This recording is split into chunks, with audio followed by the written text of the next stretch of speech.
جیسے نوجوانوں نے اپنے ایمان کو بچانے کے لیے کیا کیا تھا، وہ کہاں چلے گئے تھے؟ کہف میں چلے گئے تھے۔ آج کے دور میں بھی ایمان بچانے کے لیے بندے کو کسی کہف کے اندر داخل ہونا پڑے گا۔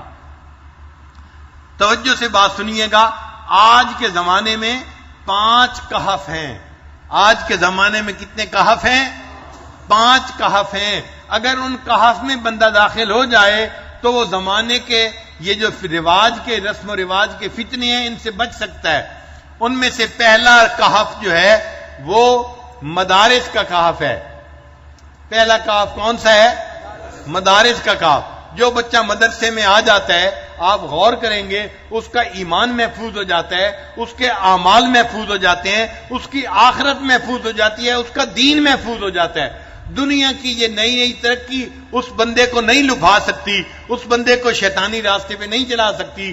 یہ بندہ مدرسے کی برکت کی وجہ سے اپنے دین کے اوپر جمع ہوتا ہے اور اس نے اپنے دانتوں کے ساتھ مضبوطی سے شریعت کو پکڑا ہوا ہوتا ہے، تو مدرسہ اس کے لیے کہف بن جاتا ہے۔ مدرسہ اس کے لیے کیا بن گیا؟ کہف بن گیا، اس کا ایمان بچ گیا۔ دوسرا کہف آج کے دور میں اللہ والوں کی خانقاہیں ہیں۔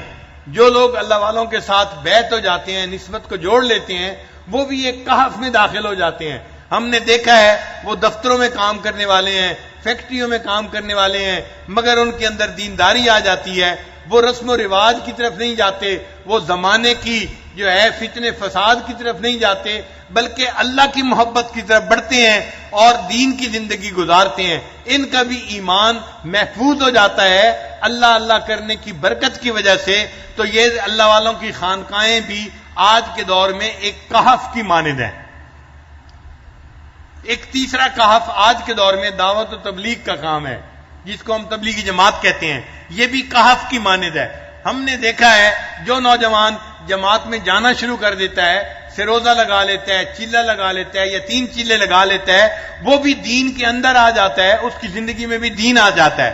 وہ کاروباری ہو، وہ دکاندار ہو، وہ سبزی فروش ہو، یا وہ کسی فیکٹری میں کام کرنے والا مزدور ہو، لیکن جماعت میں جانے کی برکت سے دین اس کا اوڑھنا بچھونا بن جاتا ہے، اس کی اپنی زندگی بھی دین والی بن جاتی ہے اور اس کے گھر کے بیوی بچے بھی دین والے بن جاتے ہیں۔ تو اس بندے کا دین بھی گویا تبلیغ میں آنے کی وجہ سے محفوظ ہو گیا۔ یہ تبلیغ اس کے لیے کیا بن گئی؟ کہف بن گیا۔ تو مدارس بھی کہف ہیں، خانقاہیں بھی کہف ہیں، اور دعوت و تبلیغ کا کام بھی کہف ہے۔ یہ کہف ہے۔ اور ایک چوتھا کہف ہے، وہ قرآن مجید ہے۔ جو بندہ قرآن مجید کے ساتھ نتھی ہو جاتا ہے، قرآن مجید کو پڑھنا، سیکھنا، سمجھنا شروع کر دیتا ہے، تو قرآن مجید اس بندے کے دین کا محافظ بن جاتا ہے۔ تو قرآن مجید بھی کہف کی مانند ہے۔ آپ غور کریں، جو نوجوان مسجدوں میں درس قرآن ہوتا ہے ان میں جڑ جاتے ہیں اور درس قرآن روزانہ اٹینڈ کرتے ہیں، ان لوگوں کا دین محفوظ ہو جاتا ہے۔ حالانکہ وہ یونیورسٹیوں میں پڑھنے والے ہوتے ہیں، وہ کام کرنے والے ہوتے ہیں، بازاروں میں بیٹھنے والے ہوتے ہیں، لیکن درس قرآن کی وجہ سے ان کی زندگی محفوظ ہو جاتی ہے۔ عورتوں میں ہم نے اس کا اثر زیادہ دیکھا ہے۔ آج کے دور میں اگر آپ دیکھیں تو ہمارے ملک میں ہزاروں جگہوں پر درس قرآن، دورہ قرآن کے نام پر مستورات قرآن مجید کا ترجمہ پڑھا رہی ہوتی ہیں، اور بہت ساری آنٹیاں، نوجوان یونیورسٹی کی بچیاں جا رہی ہوتی ہیں اور پورا رمضان وہ درس قرآن سن کر گزارتی ہیں۔ ان عورتوں کا بھی ایمان محفوظ ہو جاتا ہے، دین محفوظ ہو جاتا ہے، قرآن ان کے لیے کہف بن جاتا ہے۔ قرآن نے ان کے ایمان کو بچا لیا زمانے کے فتنوں سے۔ اور 5واں کہف مکہ اور مدینہ ہے۔ جو بندہ آج کے دور میں مکہ اور مدینہ میں پہنچ جاتا ہے وہ بھی دجال کے فتنے سے بچ جاتا ہے۔ حدیث پاک سے ثابت ہے، نبی علیہ السلام نے ارشاد فرمایا، دجال پوری دنیا کے اندر جائے گا اور اپنے فتنے کو پھیلائے گا، لیکن مکہ اور مدینہ کے اندر داخل نہیں ہو سکے گا۔ تو چونکہ حدیث پاک سے ثابت ہے کہ دجال مکہ اور مدینہ میں داخل نہیں ہو سکے گا، اس لیے مکہ اور مدینہ بھی کہف کی مانند ہو گئے۔ جو وہاں چلا جائے گا وہ دجال کے فتنے سے محفوظ ہو جائے گا۔ تو کتنے کہف دنیا کے اندر ہوئے؟ 5 کہف ہوئے۔ ایک کہف کون سا ہوا؟ مدرسے کے ساتھ جڑ جانا۔ چنانچہ آج کے دور میں یونیورسٹی کی بچیاں، کالج کی بچیاں، میڈیکل ڈاکٹر بچیاں جو مدارس کے ساتھ جڑ جاتی ہیں، وفاق کا نظام پڑھنا شروع کر دیتی ہیں، وہ ڈاکٹر بچیاں ہوتی ہیں مگر ان کی تہجد قضا نہیں ہوتی، ان کی نماز قضا نہیں ہوتی، وہ پردے دار، وہ بہت ہی زیادہ پاک دامن بچیاں بن جاتی ہیں. ان کی زندگی کے حالات پڑھتے ہیں تو حیران ہوتے ہیں کہ پہلے وقت میں تو بڑی بڑی جو ہے ولیہ عورتیں بھی ایسی زندگی نہیں گزارتی تھیں جیسی زندگی یہ نیک آج کی بچیاں گزار رہی ہیں. تو ان کے لیے یہ مدرسہ ایک کہف بن جاتا ہے جو ان کے ایمان کو بچا لیتا ہے. اور دوسرا کہف کون سا ہے؟ خانقاہ، اللہ والوں کی خانقاہیں جہاں بھی ہیں. یہ خانقاہیں بندے کو اللہ سے جوڑتی ہیں، اللہ کے ذکر سے جوڑ دیتی ہیں. ایسے لوگ رسم و رواج میں نہیں پڑتے بلکہ انقطاع عن المخلوق حاصل کرتے ہیں اور ترک دنیا کرتے ہیں، اور ذکر کی کثرت کی وجہ سے یہ اللہ کی طرف بھاگتے ہیں. ففروا الی اللہ کا مصداق بن جاتے ہیں. ان کا بھی ایمان محفوظ ہوتا ہے. اس لیے یہ خانقاہیں ان کے لیے بھی کہف کی مانند بن جاتی ہیں. اور تیسرا کہف کون سا ہوا؟ دعوت و تبلیغ کا کام. جو بندہ دعوت و تبلیغ کے ساتھ جڑ جاتا ہے، مقامی گشت کرتا ہے، بیرونی گشت کرتا ہے، سروزہ لگاتا ہے، شب جمعہ میں جانا شروع کر دیتا ہے، ہم اپنی آنکھوں سے دیکھتے ہیں اس بندے کا دین محفوظ ہو جاتا ہے.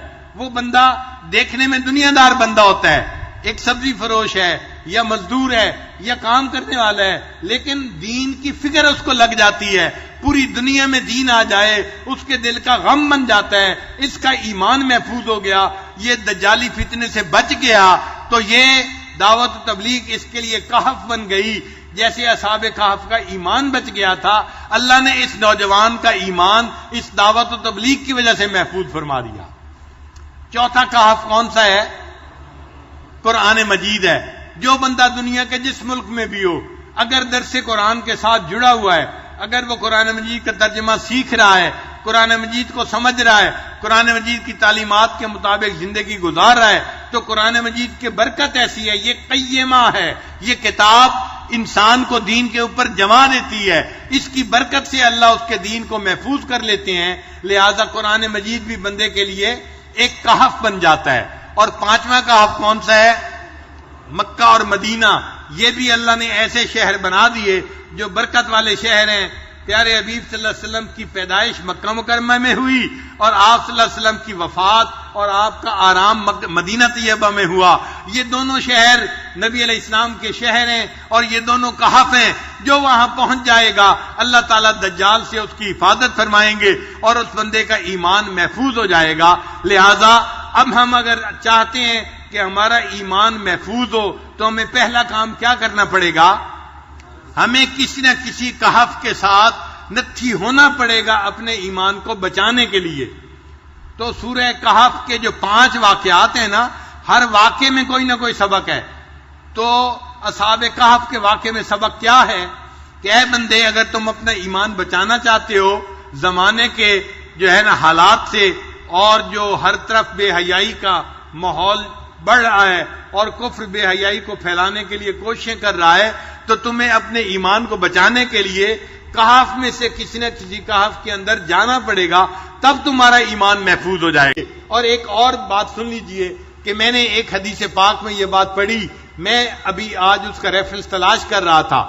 اس حدیث پاک میں تھا کہ جب امام مہدی آئیں گے تو امام مہدی کے جو انصار ہوں گے یہ کہف میں رہنے والے لوگ ہوں گے.